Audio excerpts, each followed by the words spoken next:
Hello, welcome to Do It Yourself channel. Today I will show you where to find the option and how to set up no lock screen at all on Samsung Galaxy S22. By default we have a swipe, so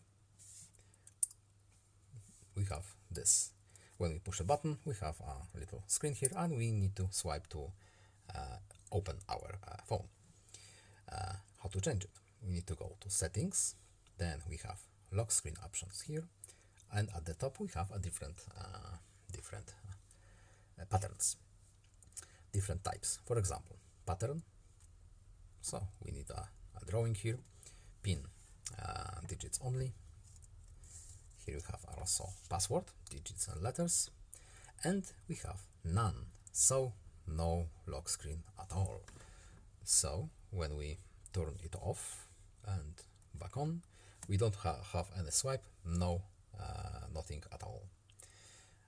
That's all. I hope this video is helpful to you. Please leave a like and subscribe. Have a nice day and see you in the next video. Goodbye.